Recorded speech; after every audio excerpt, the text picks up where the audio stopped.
Bismillah ya.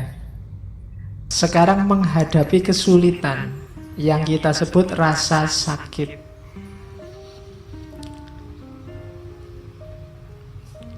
Katanya Markus, saat engkau tersiksa oleh sesuatu dari luar dirimu,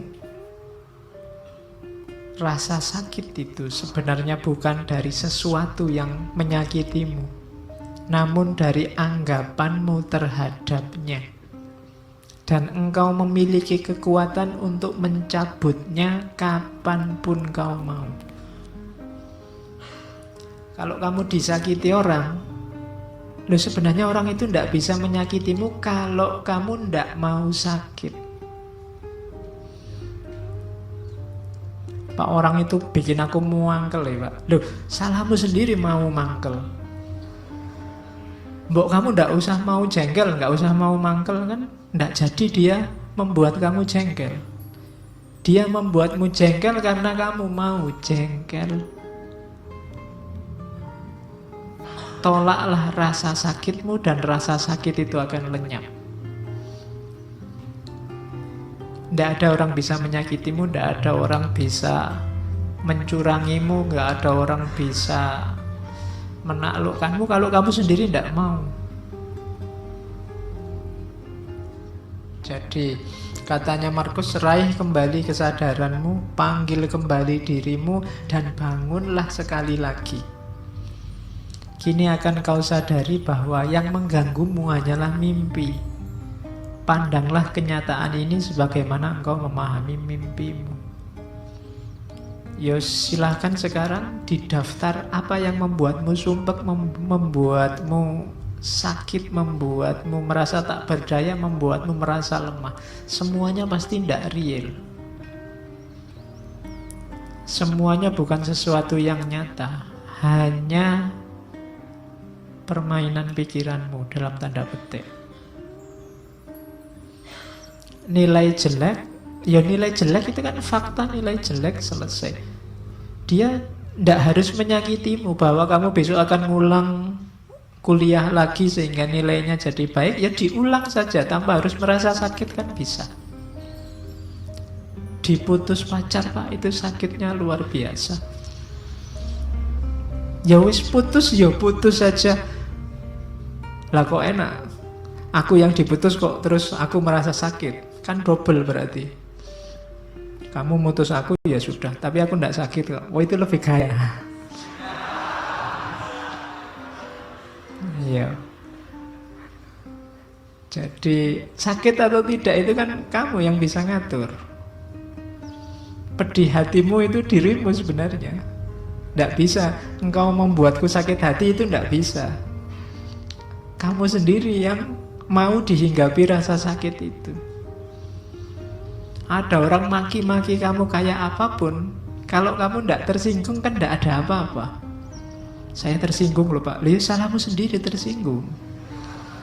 Kamu tidak tersinggung itu bisa lah, kok milih tersinggung. Itu kamu milih rasa sakit. Nah, itu maunya Markus. Jadi tidak sakit atau tidak itu sebenarnya kuncinya di kamu. Terus tak seorang pun dapat kalah, baik di masa lalu atau di masa depan. Bagaimana orang bisa kehilangan apa yang ia tidak miliki? Yang sering membuat kita sakit kan dua hal ini. Harapan dan kekecewaan. Kecewa itu kan karena masa lalu, harapan itu karena masa depan. Masa lalu dan masa depan itu dua hal yang tidak kita pegang sekarang, tidak kita miliki sekarang. Loh, lah kok kita bisa disakiti oleh sesuatu yang kita tidak punya? Kok kita bisa kalah oleh sesuatu yang tidak ada? Masa lalu itu kan tidak ada, sudah lewat. Masa depan itu nanti belum terjadi. Nah kok kita bisa kalah oleh itu, katanya Markus? Harusnya tidak. Jadi kekecewaan dan harapan itu jangan sampai membunuhmu. Kenapa? Karena dia sesuatu yang tidak ada. Sesuatu yang tidak ada jangan menyakitimu. Hidupmu kan di masa kini. Dia tiba-tiba menyakitiku, Pak. Aku tiba-tiba diputus. Kapan? Tadi. Oleh sudah tadi aja, sudahlah. Nah iya kan? Kan berarti masa lalu itu. Meskipun 1 jam yang lalu kan sudah jadi masa lalu. Meskipun putusnya tadi sore jam 5, kan kamu sudah masa laluku itu kan? Iya.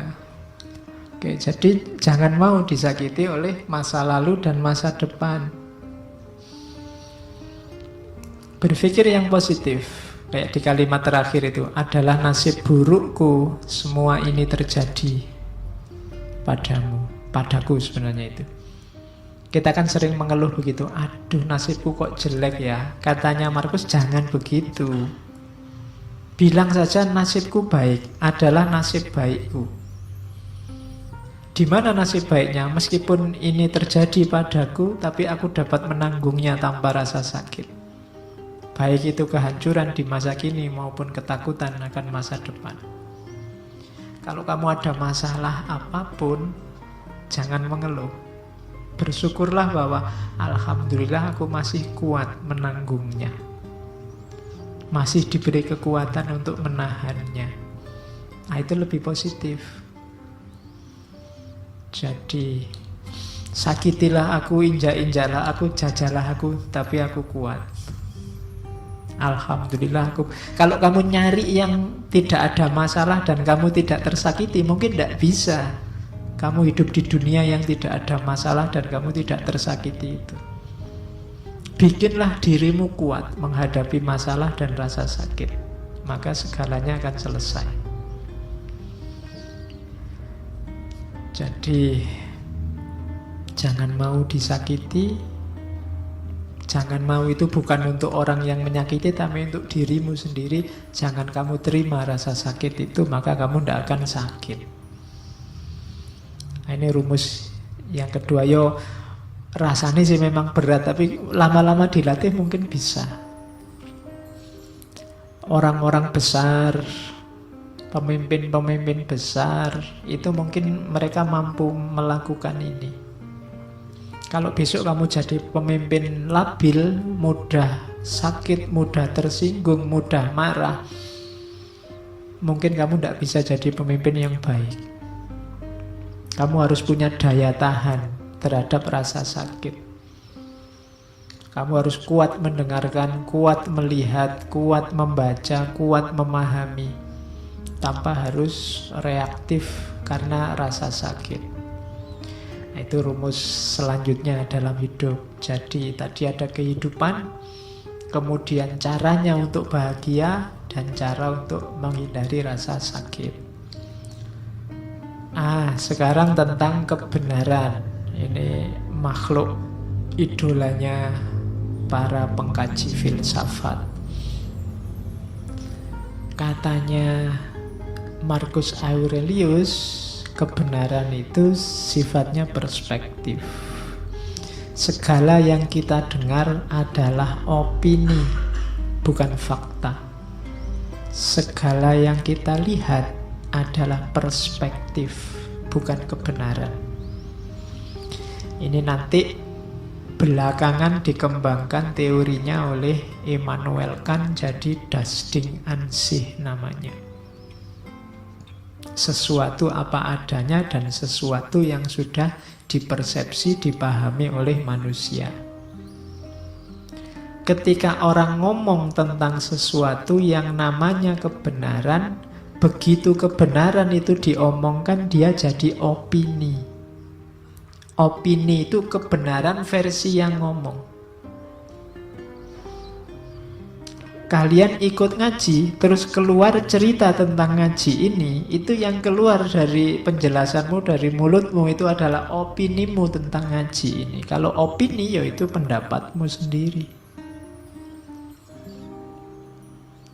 Persepsi juga begitu. Kalau engkau melihat sesuatu kebenaran, begitu engkau melihat dan kamu pahami itu, hasil penglihatan dan pemahamanmu itu namanya persepsi sudah. Bukan lagi kebenaran itu sendiri, tapi kebenaran menurutmu. Jadi segala yang kau dengar adalah opini, segala yang kau lihat adalah perspektif. Sebenar apapun, sebaik apapun yang disampaikan orang atau yang kau lihat, sifatnya sama. Sifatnya opini atau perspektif. Ya, perspektif itu selalu sesuai sudut pandang siapa yang melihat. Ngaji ini penting apa enggak penting? Itu kan sesuai persepsi, perspektif yang melihat.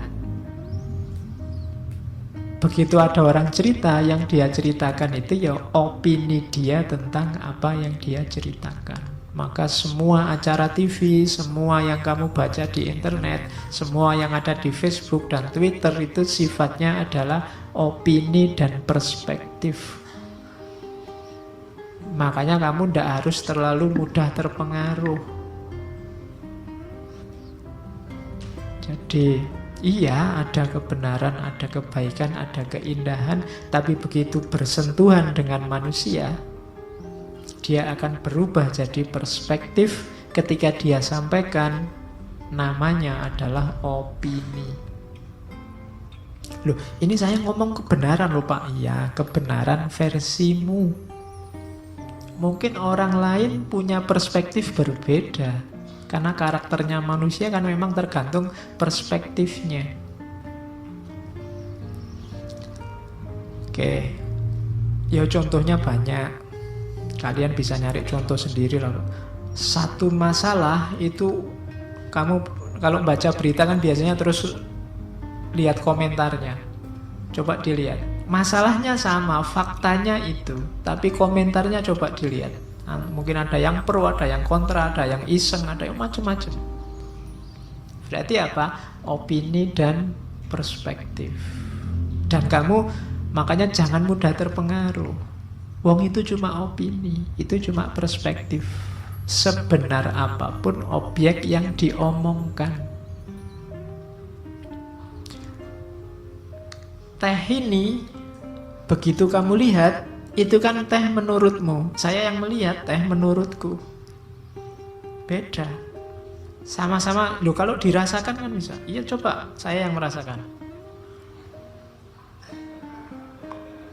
Kesimpulannya bisa beda loh sama kalian yang merasakan. Mungkin menurut kalian, wah itu tehnya kelihatannya terlalu manis Pak. Bagi saya, oh ini cukupan. Bagi yang lain, oh itu pahit.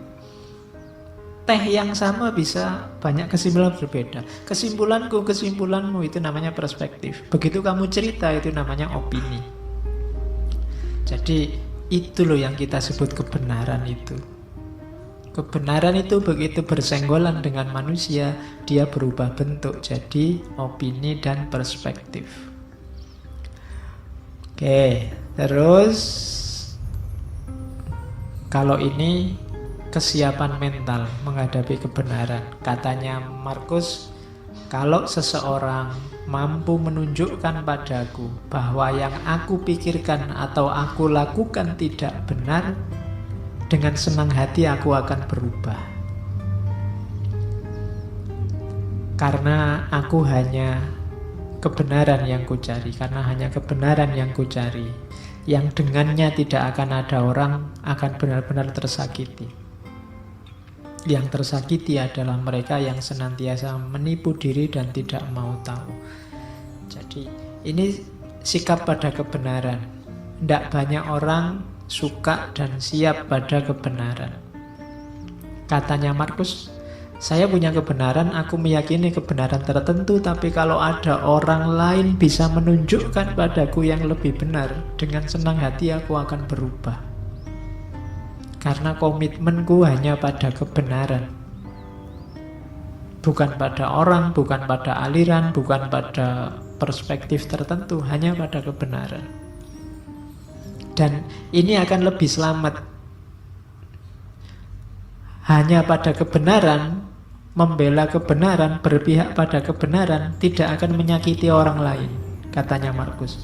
Kalau ada orang yang tersakiti, berarti mereka adalah orang-orang yang tidak mau tahu atau orang yang menipu diri.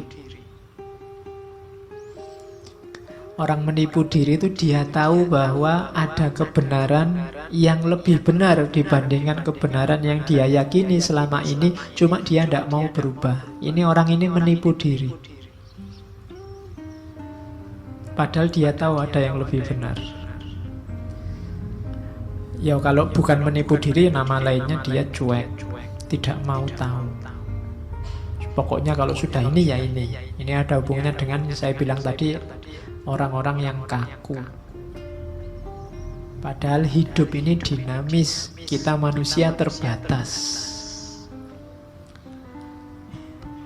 Oke, selanjutnya kebenaran sudah.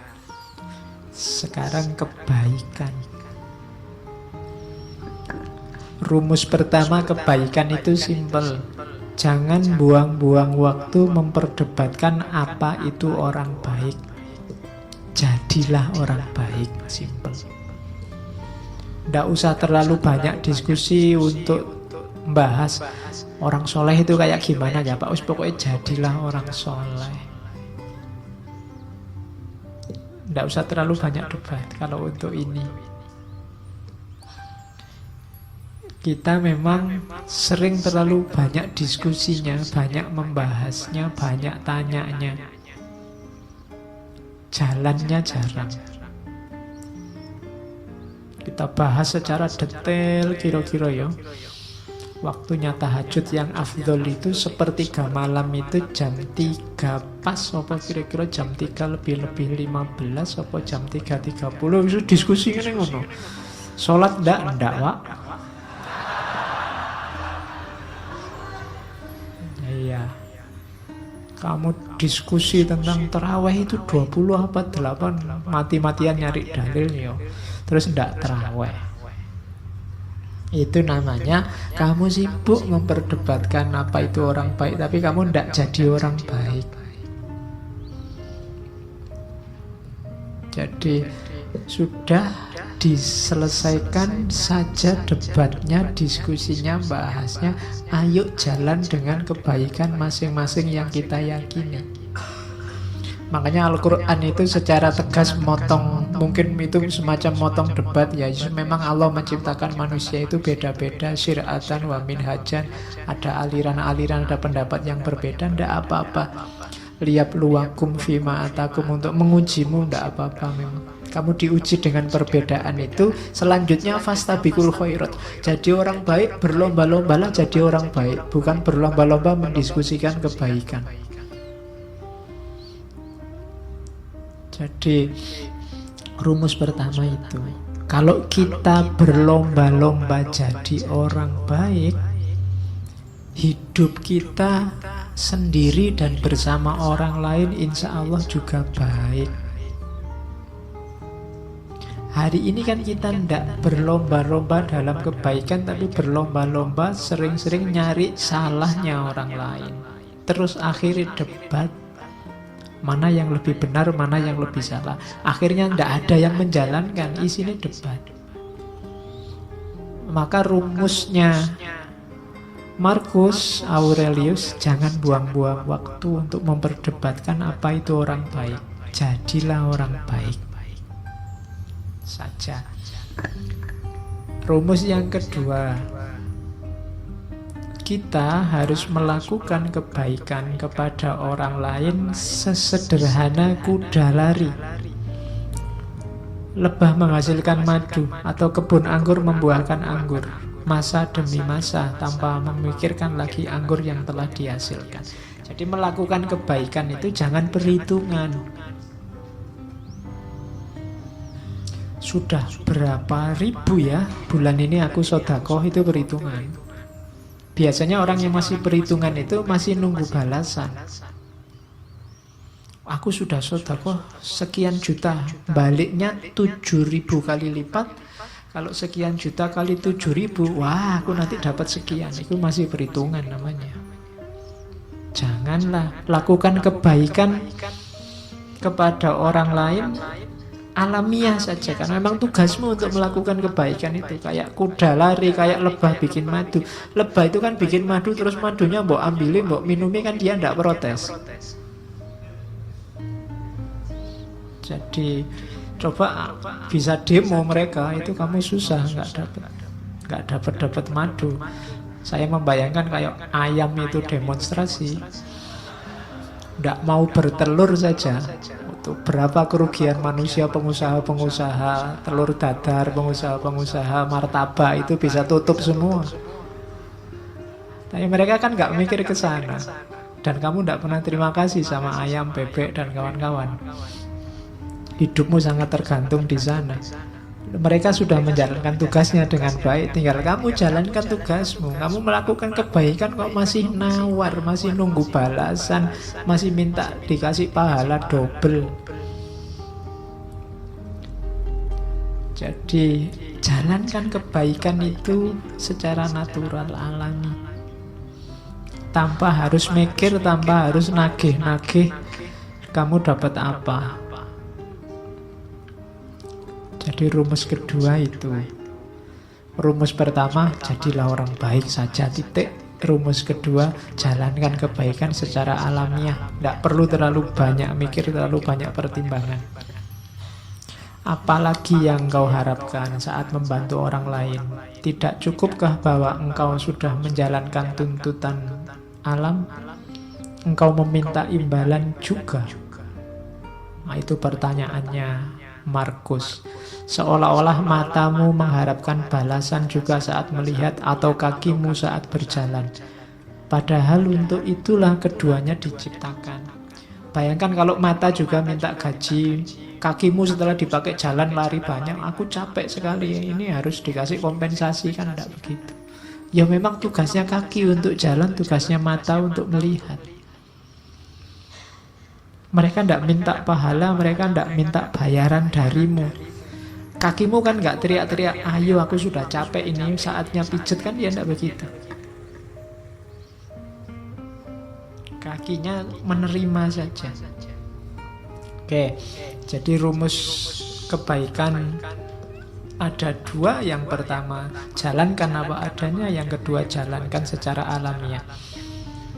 Lawannya kebaikan itu kejahatan, kesalahan. Katanya Markus, ingatlah siapapun yang melakukan kesalahan, ia bersalah pada dirinya sendiri. Siapapun yang melakukan ketidakadilan, ia melakukannya pada dirinya sendiri. Yang dilakukan apa? Membuat dirinya jahat, mengacaukan ritme alamiahnya sendiri tadi. Kesalahan apapun yang kamu lakukan itu sebenarnya kamu sedang bersalah pada dirimu sendiri. Man amila sholihan fali nafsih wa man asa'a fa'alaiha. Barang siapa beramal baik itu untuk dirinya sendiri, dan barang siapa beramal jelek juga untuk dirinya sendiri. Kalimat ini cocok sama dalil itu. Meskipun ini jauh lebih dulu, karena ini tahunnya kan Masehi awal. Jadi kebaikan itu lawannya salah, dan ketika kalian melakukan kesalahan, yang kamu hancurkan adalah dirimu sendiri, bukan orang lain. Meskipun salahnya pada orang lain. Ini rumus selanjutnya, kebalikannya rumus tadi. Sama-sama simpelnya. Kalau tidak benar ya jangan dilakukan. Kalau tidak baik, tidak benar untuk dikatakan, ya jangan dikatakan. Rumus selanjutnya, jangan bertindak seolah engkau akan hidup 10.000 tahun lagi. Kematian akan menggantungmu. Saat engkau masih hidup, milikilah dan masih memiliki kekuatan, lakukan kebaikan. Karakter yang sempurna itu hidup setiap hari seakan ini hari terakhir, tanpa membuat kacau, tanpa tidak peduli, tanpa pura-pura. Jadi lakukan kebaikan sekarang. Nggak usah nunggu nanti, nggak usah membayangkan besok lah Pak kalau tua Pak saya tobat, saya mau nyufi, saya mau nyepi, zuhud, uzlah. Lah kok nunggu besok? Durasi kita terbatas loh, sementara loh. Kalau kamu berbuat baiknya nunggu, nanti kalau nggak sempat berbuat baik gimana? Ya lakukan sekarang sesuai powermu, sesuai kekuatanmu. Saya sodakohnya besok aja loh Pak kalau kaya loh. Iya kalau kamu kaya. Kalau enggak kan sumpek lagi kamu. Ya sudah, sejangkaumu, kekuatanmu berapa sekarang, sodakohlah. Nunggu apa lagi? Kamu membayangkan hidup 10.000 tahun lagi? Ya enggak mungkin, katanya Markus. Sepanjang-panjang usiamu paling berapa? Jadi orang baik dan segera lakukan kebaikan. Nggak usah terlalu banyak rumus.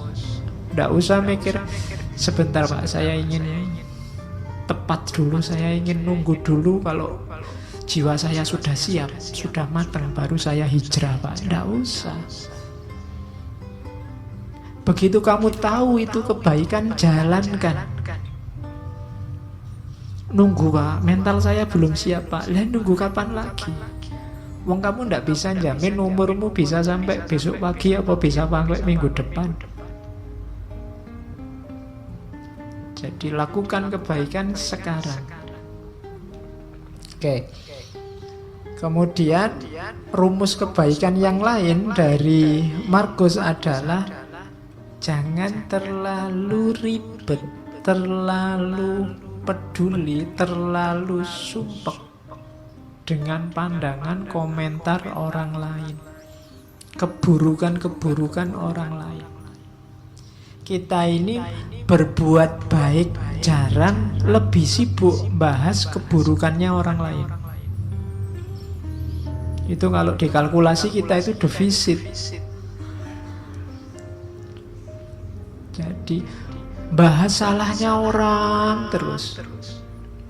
Itu kan defisit namanya. Berbuat baiknya jarang. Katanya Markus adalah sesuatu yang menggelikan. Menggelikan itu berarti hasilnya orangnya harusnya ketawa. Saat orang tidak menghindar dari keburukannya sendiri, yang ini mungkin dilakukan. Namun orang lebih suka menghindar keburukan orang lain yang tidak mungkin dilakukan. Yang kita bahas selalu keburukan orang lain. Yang ini susah, bahkan tidak mungkin untuk dilakukan. Orang lain punya dunia sendiri. Yang lebih gampang adalah mengubah keburukanmu jadi kebaikan, tapi itu tidak kamu lakukan. Kamu lebih sibuk dengan keburukannya orang lain. Seolah-olah kamu ingin orang lain itu jadi baik. Padahal itu susah karena menyangkut orang lain. Bahkan tidak mungkin. Sibuklah dengan keburukanmu untuk jadi baik. Ini lebih mungkin karena kamu yang menguasai dirimu. Nah, ini rumus kebaikan. Jadi jangan capek habiskan energimu untuk keburukannya orang lain. Orang lain itu tugasmu paling mentok kan mengingatkan. Dia berubah atau tidak di luar kuasamu. Yang lebih kamu kuasai dirimu sendiri. Mau berubah atau tidak kan tergantung dirimu. Harusnya kamu lebih sibuk di sini, tapi kamu tidak sadar, tidak mau melihat keburukanmu. Yang kamu lihat selalu keburukannya orang lain. Oke, ini nasihatnya Markus. Yo rasane kan koyo kamu belajar akhlak kan malam hari ini. Padahal ini filsafat akhlaknya Romawi zaman awal abad Masehi, tahun 100-an Masehi. Oke, saya akhiri sekian. Kurang lebihnya mohon maaf. Wallahul muwafiq, wallahu a'lam bissawab. Wassalamualaikum warahmatullahi wabarakatuh.